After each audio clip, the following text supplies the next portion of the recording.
মাছের ডিম, চলো টুকরো করে নিয়ে আসি। ছোট ছোট পিস করেছি বটি দিয়ে কেটে। নুন হলুদ ভালো করে মাখাতে হবে।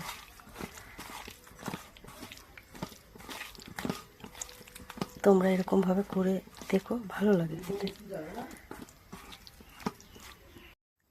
তেল গরম হয়ে গেছে, এবার ডিমগুলো ছেড়ে দেবো।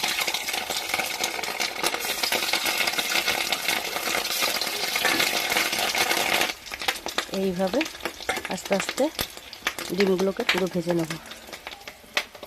জিরে বেটে নেব, তোমরা চাইলে গুঁড়ো মশলা দিয়ে করতে পারো।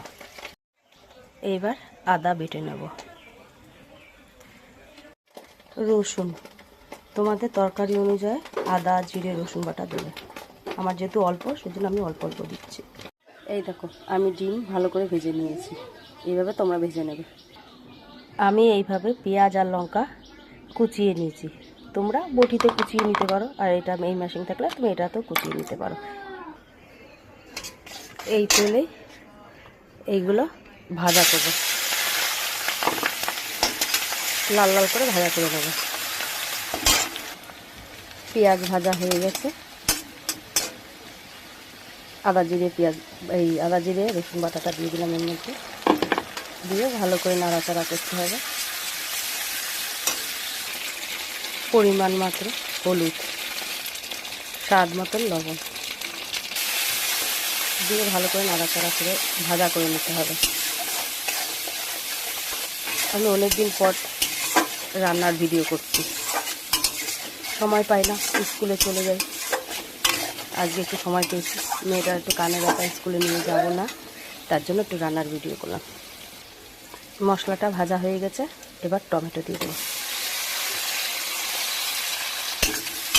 ভালো করে নাড়াচাড়া করে নেব, করবো যাতে টমেটোটা গলা অবধি। মশলা কষানো হয়ে গেছে, ডিমগুলো সব দিয়ে দেবো।